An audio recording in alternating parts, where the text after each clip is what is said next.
Extended exposure to dad space could lead to dangerous levels of hug attacks, dad dancing, and declarations that this podcast is the best thing since sliced bread.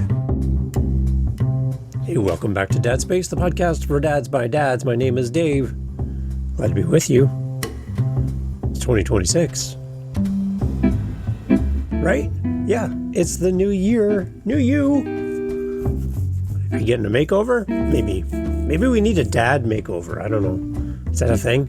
Can we make that a thing? This is Dad Space. We're talking today about the fact that, you know what? Your kids are going to grow up. I know. Shocking.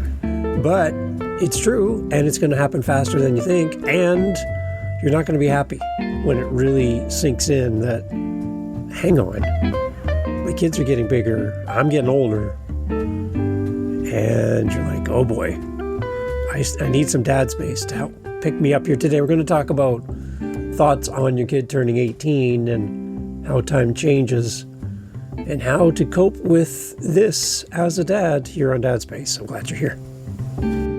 So I heard this clip on TikTok again, because Dad Space on TikTok, I get a lot of dad stuff. It's kind of a thing. And TikTok knows what I like to see, and it gives me great ideas, and hearing dad stories on TikTok is super inspirational. And after you get away from some of the AI slop and all that stuff, hearing from a real person is refreshing. Online, thank you. Keep posting dads. I love seeing it. Tag us at Dad Space as well on TikTok. I'd love to see what you're posting about your dad's story. That'd be wonderful. I will reshare. I will tell people, and I'll mention you here on the show. So reshare, tag me, Dad Space on TikTok. I'd love to see what you're doing, see what you're up to. This gentleman was talking about the fact that his son is getting older and the reality sinking in. And here's the clip that caught my attention, and we're going to talk about a little bit more here on the show. Here's what I heard, and here's what I want to share with you. Here's a little taste. By the time your kid turns 18, you've already had 90% of the in-person time you will ever have with them. My kid just turned 14, and I realized I'm on the final chapters of his childhood. Most of the time we get with our kids is before they turn 18. Make time, because it's gone faster than you think. So get that straight. By the time your son, your daughter turns 18, you will have spent 90% of the time total that you'll ever spend with your kids. I'll say it again, total with your kids. One thing happens when your kids get older is they move on. And they fill up their calendar, and they have jobs, and they have relationships, and they have school, and they have this, and they have a job, and they have this, and right? Their lives get really busy very quickly. They seem to go from inactive to super active overnight. And you realize that what you had when they were little is no longer possible anymore. When my kids were all teenager age-ish, we did like dirt bike trips, and they were so much fun. All five of us went, and we took like training classes in the morning with professional riders, and then we rode trails in the afternoon. And it was the best ever. We were exhausted by the end of it, but it was so much fun to do something as a family. That's not possible anymore. To get us together with everyone's significant others and now grandchildren to do an event like that, that's not happening anytime soon, if at all, ever again. We also used to go do family retreats, and we went to a place just outside Peterborough, Ontario, Canada, close to Bob Cajun, if you know that area. And we would do family retreats once a year, and they were great. And the kids were little, and it was easy to get everybody up there, have a few days together, a lot of fishing as well, in between family stuff, campfires at night, the whole thing. Now, almost impossible with the size of the amount of people we have, it's just not going to happen the way it did before. Doesn't mean we can't do something new, but the way it was, it's at that chapter's closed, and we moved on from there. And I don't think I understood as a young dad how fast 18 years goes by. It seems like an eternity when all you want to do is sleep at night because your baby is crying. Like, not like annoyed crying, but pissed off crying all night. Just sobbing. And you're like, if they could only tell me what was wrong. You have no idea, and you try everything you can, and you're running on empty, still providing care for your kids when you're done. And you're like, when can you just grow up already? And there's going to be a day when you'll be like, why did you grow up so fast? And I think as dads, we just need some perspective. We need to understand that as much as we might not be enjoying some elements of being a dad, we can be honest here. Sometimes it sucks being a dad. Sometimes it sucks that you have no money. Sometimes it sucks that you have no freedom to go do what you want to do when you want to do it. Sometimes it sucks that your whole life is wrapped around your family when, you just miss hanging out with the guys or jumping in the car whenever you want or doing your thing. Remember your thing? Yeah, you used to have a thing. Now you don't. I just think that I wanted this episode to be like a reality check that it's going to hit you sooner or later, this realization that by the time your kid turns 18, you've already lived through about 90% of your in-person time together. When your children still live at home, they need your guidance, they need your support, they need your comforting, they need your time. And whether they show it or not, they still want our attention even after they leave the home. This everyday busyness quietly eats away at the limited time that we have as dads. And I want to shift us away from guilt or nostalgia towards intentional presence as dads. Like just showing up and being there 100%. This episode really balances deep reflection with the practical strategies on how to carve out moments that matter, how to rekindle connection with your kids who are drifting towards independence, and how to redefine what quality time looks like beyond big events and big grand plans. We're not talking Disney here. We're just talking every day. And how do we do that? I'm glad you're here. Let's talk about this. This concept of the 90%, it bothers me that this is a reality for most. Again, that by the time your kid turns 18, you've already lived through 90% of your in-person time together. I look at my family, and that actually equates pretty close. There's times where I don't see my daughter for a month. Yeah, we'll send a random text here and there, but I don't know what she's up to. There's times where my oldest son, he's a contractor, busy, he works a lot. Very proud of him. And there's times where I don't see him either. Again, maybe a funny meme here and there, but that's about the extent of it. My youngest son, he's got 2 kids, and he's tied up with life. And everything that's going on for him, we don't have all the time. And then on top of that, I'm working. I'm a father, I'm a parent, I'm a husband. I'm juggling all the things I'm juggling.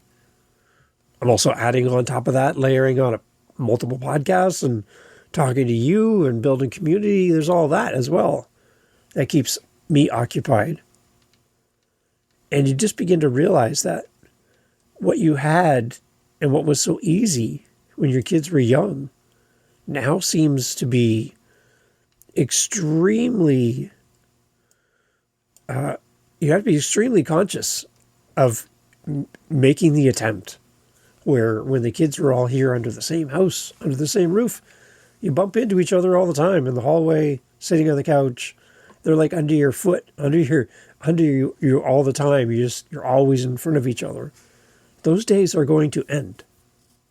They're not going to be the same. They'll be different, but they'll never be the same.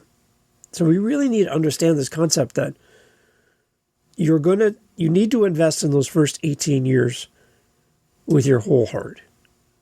And you need to shift your priorities to make sure you're available to your kids. One of the things I've been challenging myself with when I really started to unpack the idea that my kids are only here for a limited time is to choose connection over control when your kids start pulling away. When your kids start pulling away, it's easy for us as dads to see independence as a form of rejection, like they're rejecting you. Like they don't have time for you, or they don't care, or you're not relevant anymore. Where you used to be their world, now you're just in the way. But what's really happening is there's growth happening here. Your child is trying to find their footing as an individual. This is where choosing connection over control becomes one of the hardest and most important parental shifts I think a father can ever make. In the younger years, your job as a dad is pretty clear. You guide, protect, you set boundaries, and you make the most of the decisions for your family, right? You're kind of the leader with your kids, along with your partner. As kids, though, become teens, your role has to evolve. You can't just stay in the one role. You have to have a different gear you have to switch to. They still need your structure, but they need freedom too. Freedom to mess up, figure things out, and come back knowing you'll listen rather than lecture.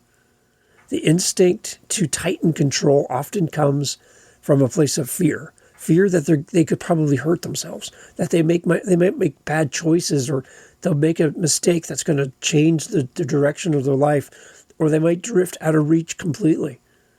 But control shuts down communication while connection keeps the door open for when they truly need you. Connection looks like curiosity instead of interrogation. Stop being the bad cop. Asking what they think, not just telling them what you think.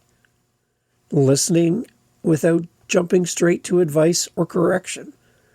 And accepting that silence, sarcasm, and distance can be their way of processing their new emotions that they're experiencing for the first time. It's about being their safe place, not their parole officer. When your kids trust that you'll love them even when they fall or push boundaries or make a mistake, they're far more likely to come to you when it counts, after a mistake, after a heartbreak, or in a moment of doubt. Why are your kids going to the internet? Why are they not coming to you? Practically, this might mean holding your tongue when you want to criticize, or finding shared activities where talking just comes naturally.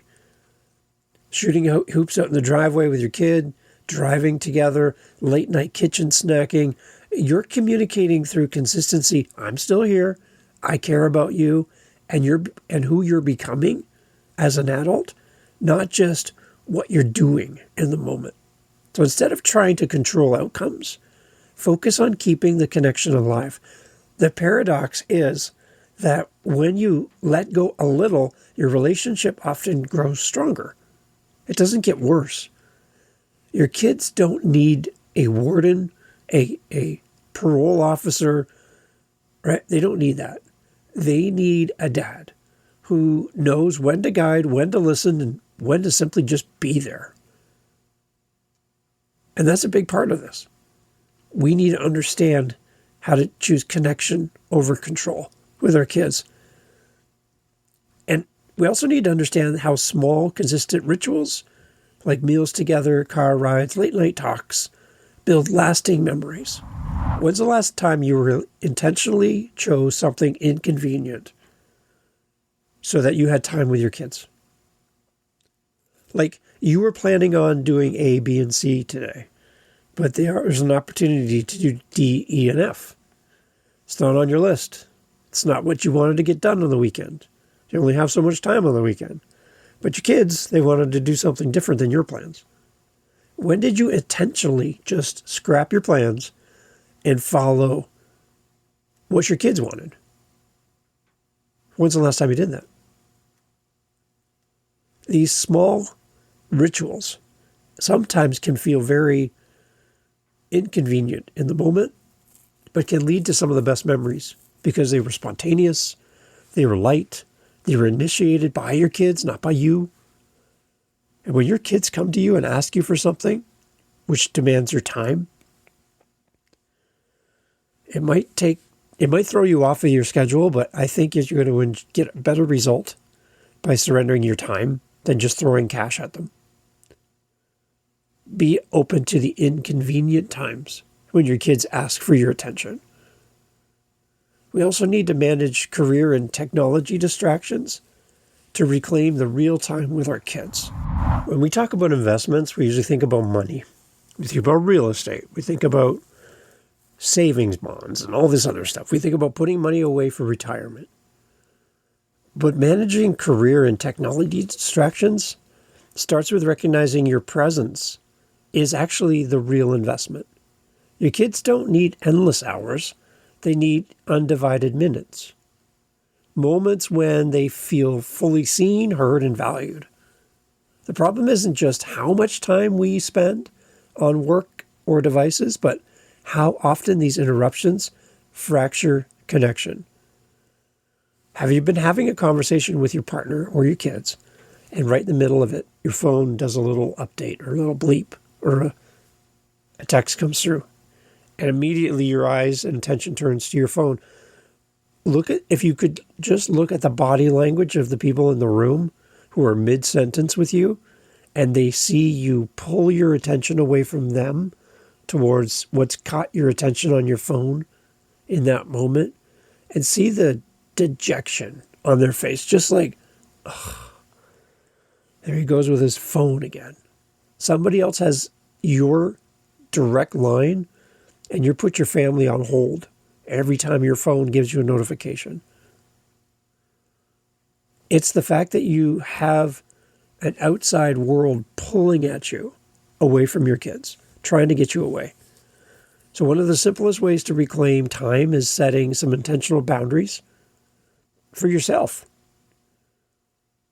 Establish some tech-free zones. Dinner table, car rides, bedtime should be a no-scroll zone.